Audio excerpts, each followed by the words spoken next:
खूबसूरत चेहरा हो जाता है उसका रूहुल कुद्स की कुदरत के वसीला से, क्योंकि उसके ऊपर खुदा का मस्सा होता है। वो खुश नजर आता है, शादमान नजर आता है, झाव के दरख्त की तरह सर को झुकाए हुए नजर नहीं आता। और बाइबल में लिखा है उसने हमें सर बुलंद किया है। आमीन। सर वो झुकाते हैं जो शर्मिंदा होते हैं। उसने हमारी सारी शर्मिंदगी उठा ली है। हम क्यों शर्मिंदा हों, हम क्यों सर को झुकाए हुए रहें, हम शुक्रगुजार रहें खुदावंद के। हालेलुया। और अपने नीचे टाट ओढ़ता है और राख बचाकर बैठा हुआ है। रोजादार है, क्या बछाया हुआ है नीचे? टाट बछाया हुआ है और राख बछाई हुई है, ताकि क्या करे? साबित अपने आप को रोजादार साबित करे। ये नहीं है खुदा को पसंद कि तू टाट ओढ़ कर बैठ जाए, नीचे अपने राख बछाए और भर भर मुट्ठियां अपने सर में डाले। बनी इस्राएल को एक दिन दिया गया था जिस दिन में वो टाट पर बैठते थे और अपने सरों के ऊपर राख डालते थे और अपने गुनाहों पर मातम करते थे। पर आप किस गुनाह पर मातम करते हैं जबकि जीसस पर ईमान रखते हैं? जीसस ने सारे गुनाहों को उठा लिया। अब मातम की जगह क्या है? खुशी का रोगन है। आमीन। तो इसका यह मतलब नहीं कि अपने सरों में खाक डालनी है। जिस सर के ऊपर खुदा ने ताज रखा हुआ है, उसने हमें खुशी के तेल से मसा किया है, कीमती तेल से मसा किया है उसने। रूहुल कुद्स हमारे सरों के ऊपर है, ताज हमारे सरों के ऊपर है। उसने हमें ताज से लबरेज किया, ताज रखा हमारे सरों के ऊपर। और हम उस ताज के ऊपर क्या डाल रहे हैं? खाक डाल रहे हैं। दानिशमंदी देखो, सेहरा लगाया गया है। सेहरा है, राख के बदले क्या है? सेहरा है। तो कौन पसंद करेगा? कोई मां पसंद करेगी उसके बेटे के ऊपर सेहरा हो तो मुट्ठी भर के उसके सर पर खाक डाल दे? लेकिन यहां तो बहुत पसंद करने वाले हैं और बड़े दना हैं, अपने आप को बड़े दना समझते हैं। सेहरा लगाया अपने बेटे के सर के ऊपर और फिर खाक डाल दे उसके ऊपर ताकि उसको नजर ना लगे। क्या बात है? हाँ, ये नहीं खुदा चाहता। बाइबल में लिखा है, और अपने नीचे टाट और राख बछाए। क्या तू इसको रोजा और ऐसा दिन कहेगा जो खुदावंद को मकबूल हो? नहीं, खुदा इस दिन को रोजा नहीं कहेगा और ये वो दिन नहीं होगा जो खुदा को मकबूल हो। तेरी जिंदगी का ये दिन वो नहीं है जो खुदा की हुजूरी में मकबूल हो। क्या वो रोजा जो मैं चाहता हूं, ये नहीं कि जुल्म की जंजीरें तोड़ी जाएं। खुदा ये रोजा चाहता है, जिन पर जुल्म करते हो जुल्म ना करो, जुल्म की जंजीरें तोड़ दो। जुल्म से लोगों को जकड़ा हुआ है, बांधा हुआ है लोगों ने, उस जुल्म को क्या कर दो? उस जुल्म की जंजीरों को तोड़ दो, लोगों को आजाद कर दो। जुए के बंधन खोलो और मजलूमों को आजाद करें, बल्कि हर एक जुए को तोड़ डालें। क्या ये नहीं कि तू अपनी रोटी भूखों को खिलाए? ये लिखा है, जो रोजादार है वो अपनी रोटी भूखों को खिलाए। यानी जो रोटी तू खुद नहीं खा रहा, जो रोटी तूने छोड़ी हुई है खुदा के सामने, वो अपनी रोटी तू दूसरों को दे दे। रखो 40 रोजे और 40 रोजों की रोटी जो है गरीबों को दो, खिलाओ उनको। और यहां तो हम खुद से इस तरह की सोचें बना के बैठे रहते हैं। रोजेदार आज केड़े चर्च में देख पकड़ी है, उठे जाइए, क्या रोजा रखा हुआ है? बाइबल कहती है अपनी रोटी भूखों को खिला, भूखों को दे। अगर 40 रखने हैं तो 40 दिन की दे, 100 दिन का रखना है तो 100 दिन की दे। और मस्कीनों को जो आवारा है अपने घर में लाए। आवारा लोगों को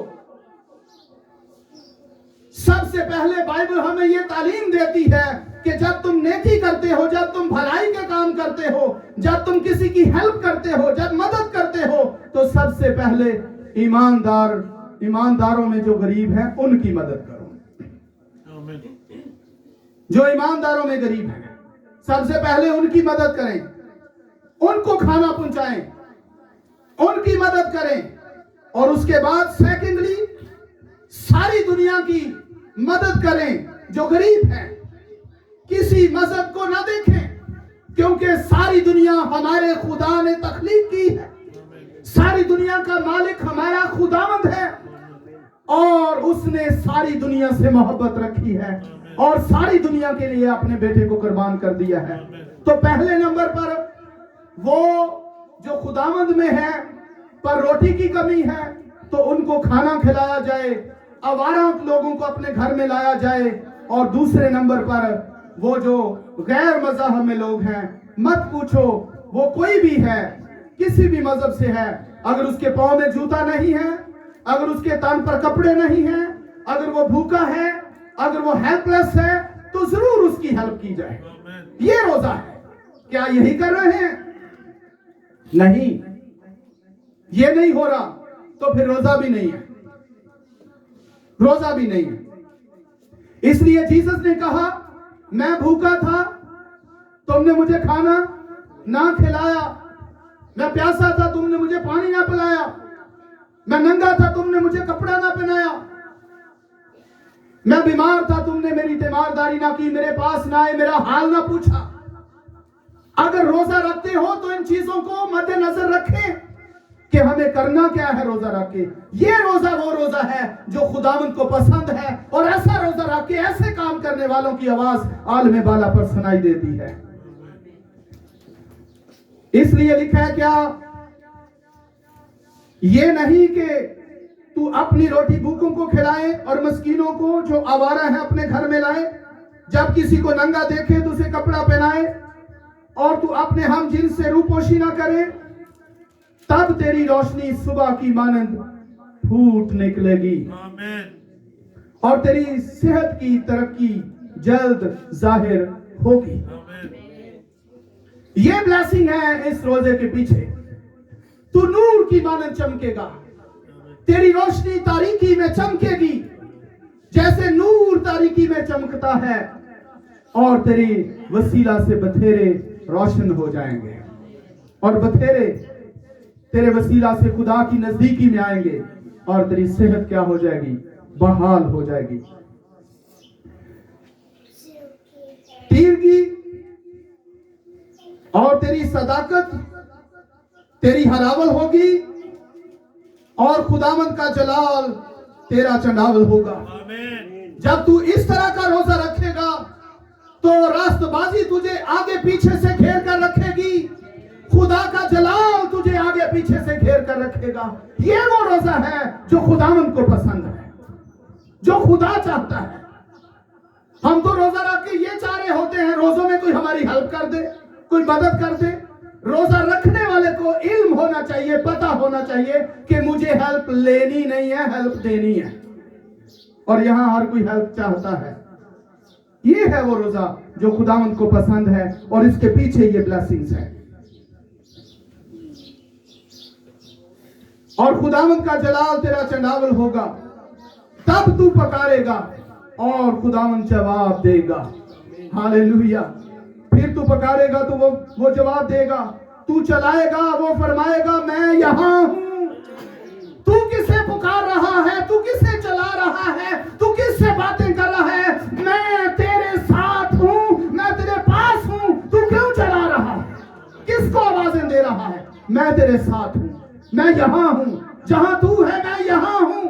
जिस तरह एलिया ने कहा एलिया का खुदा कहां है, और खुदा ने साबित किया एलिया का खुदा एलिया के साथ है। इस तरह तू पकारेगा और वो कहेगा मैं यहां। हालेलुया। अगर तू उस जुए को और उंगलियों से इशारा करने को और हारजी गोई को यानी बुरी बातों को, शरारत की अशारों को, शरारत की बातों को अपने दरमियान से दूर करेगा। अगर तू अपने दिल को भूखों की तरफ माइल करेगा और आसूदा दिल को आसूदा करेगा, तो तेरा नूर तारीकी में चमकेगा और तेरी तीरगी दोपहर की मानंद होगी। हालेलुया। अगर तू ये करेगा रोजा रख के, तो खुदावंद तेरे लिए ये ब्लेसिंग जारी कर देगा और खुदावंद सदा तेरी रहनुमाई करेगा। वाओ, सदा तेरी रहनुमाई करेगा और खुशकसाली में तुझे सैर करेगा। तेरे लिए कभी गुर्बत ना होगी, तेरे लिए कभी खुशकसाली ना होगी। तेरे लिए खुदा अपने आसमानी दरीचों को खोल के रखेगा और कभी किसी चीज की कमी ना होने पाएगी और तेरी हड्डियों को कुव्वत बख्शेगा। आमीन। तेरी हड्डियों को मजबूत करेगा, तेरी सेहत बहाल हो जाएगी। बस तू सैराबे बाग की मानंद होगा, ऐसे बाग की तरह होगा जिसको पानी लगाया गया है, वो हरा भरा है, वो फ्रूटफुल है, वो बाबरकत नजर आता है और उसकी खुशबू जब आप बाग के पास से गुजरते हैं और जिस चीज का बाग होता है उसकी खुशबू आती है, उसकी महक आती है, तब तू सैराबे बाग की मानंद होगा। जहां जहां से गुजरेगा तेरा फ्रूट तेरे साथ होगा, तेरी ब्लेसिंग तेरे ऊपर होगी और उस चश्मा की मानंद होगा जिसका पानी कम ना हो। तू ऐसा चश्मा बन जाएगा जिस तरह खुदावंद ने सामरी औरत से कहा कि अगर तू ये पानी पिएगी तो तेरे अंदर से जिंदगी की नदियां जारी हो जाएंगी और तू बथेरों के लिए ब्लेस्ड हो जाएगी और बथेरे तेरे वसीला से रूहुल कुद्स को हासिल करेंगे और प्यासे ना रहेंगे। आमीन। इसी तरह तू भी उस चश्मा की मानंद जिसका पानी कम ना हो, उस चश्मा की मानंद हो जाएगा और चश्मा हमेशा फूटता रहता है। और फिर क्या होगा? तेरे लोग कदीम वीरान मकानों को तामीर करेंगे और तू पुष्प दर पुष्प की बुनियादों को बर्पा करेगा और तू रखना का बंद करने वाला और आबादी के लिए राह का दुरुस्त कहलाने वाला होगा। ये वो रोजा है जो खुदावंद चाहता है। पहले रोजा रखने के लिए तैयारी कैसी है कि अपने आप को प्योरिटी में लेके आए, पाकीज़गी में लेके आए। जो बातें चल रही हैं दुनियावी, उन बातों को छोड़ दिया जाए, उनको तर्क कर दिया जाए। उसके बाद जो खुदा चाहता है उसकी मर्जी दरियाफ्त की जाए और मर्जी दरियाफ्त करके जैसा खुदा चाहता है रोजा रखे वैसा रखा जाए। उसके बाद फिर क्या होगा? रोजा मकबूल ठहरेगा और तू पुकारेगा वो जवाब देगा, तू दुआ करेगा वो सुनेगा और फिर उसकी ब्लेसिंग तेरे लिए ऐसी जारी हो जाएंगी कि तेरे पास किसी चीज की कमी ना रहे। ये वो रोजा है जिसे खुदा पसंद करता है और जिसे खुदा चाहता है। ये रोजा नहीं है कि मैंने रोटी नहीं खानी